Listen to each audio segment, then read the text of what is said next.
एक छोटा सा गांव था। गांव के बाहर एक बड़ा सा बरगद का दरख्त खड़ा था। इस दरख्त के साए तिले गांव के कुछ बच्चे खेल रहे थे।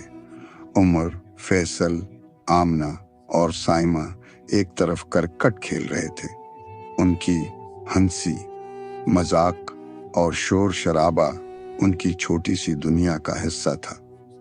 वो खेल में इस कदर मगन थे कि इर्द-गिर्द की दुनिया से बेखबर हो गए थे। अचानक वहां एक बुजुर्ग बाबा अब्दुल्ला लाठी के सहारे चलते हुए आए। उनका जिस्म थका हुआ था और कदम बहुत आहिस्ता उठ रहे थे। चलने में उन्हें बड़ी मुश्किल हो रही थी। वो भी मुश्किल बच्चों के पास पहुंचे और बोले, बेटा, क्या यहाँ है? कोई बैठने की जगह मिल सकती है?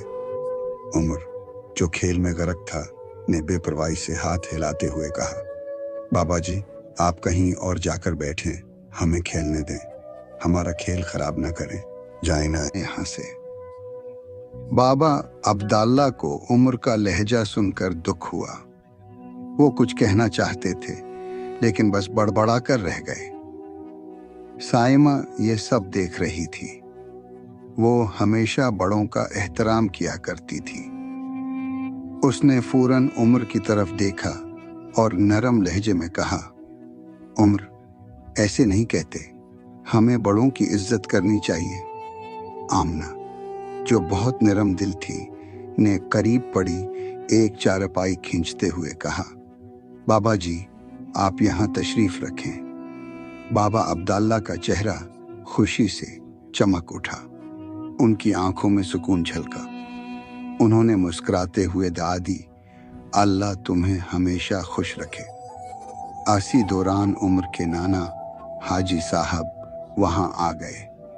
वो गांव के सबसे बुजुर्ग इंसान थे और उनकी बातों में एक खास तासीर होती थी।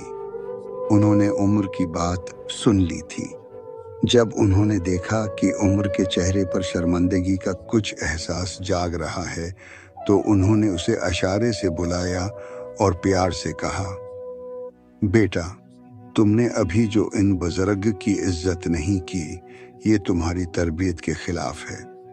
याद रखो, जो आज अपने बड़ों की इज्जत करता है, कल जब वो खुद बड़ा होगा, उसे वही इज्जत मिलेगी जो उसने दी थी। इज्जत का रिश्ता वक्त के साथ जुड़ा होता है और ये कभी नहीं टूटता। उमर का दिल कांप गया। उसे अपनी गलती का एहसास हुआ। इसकी आंखों में शर्मिंदगी झलक आई। वो पीछे हटा और सिर झुकाते हुए बाबा अब्दुल्ला से बोला, बाबा जी, मुझे माफ कर दें। मैं आइंदा हमेशा बड़ों की इज्जत करूंगा। बाबा अब्दुल्ला ने खुश होकर उमर के सिर पर हाथ रखा और कहा, शाबाश बेटा, इज्जत देने वाला ही इज्जत पाता है। ये सबक जो तुमने सीखा, ये तुम्हारी जिंदगी के अहम सबकों में से एक है। उसे कभी ना भूलना। उमर की आंखें चमक उठीं। उसने दिल से अहद किया कि वो अब हमेशा बड़ों का एहतराम करेगा। आसी दौरान मोहल्ले के दूसरे बच्चे भी वहां जमा हो गए। उन्होंने भी ये सब सुना और उम्र के तजर्बे से सीखा। आमना, जो हमेशा नेकी की बात करती थी, बच्चों से बोली, हमें अपने बड़ों की इज्जत करनी चाहिए, क्योंकि वो हमारे लिए रोशनी की तरह हैं। वो हमें जिंदगी के सही रास्ते दिखाते हैं। साइमा ने आगे बढ़कर कहा, मेरी उम्मी कहती हैं कि जब हम बड़ों की इज्जत करते हैं तो हम उनसे सच्ची मोहब्बत भी करते हैं। यही मोहब्बत हमें कामयाब बनाती है।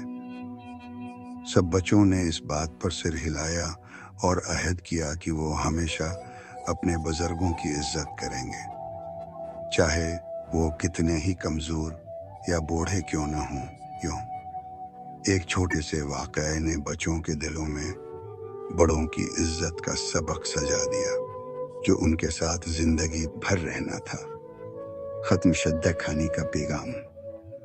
ये कहानी बच्चों को सिखाती है कि इज्जत देना انسان کی اصل پہچان ہے۔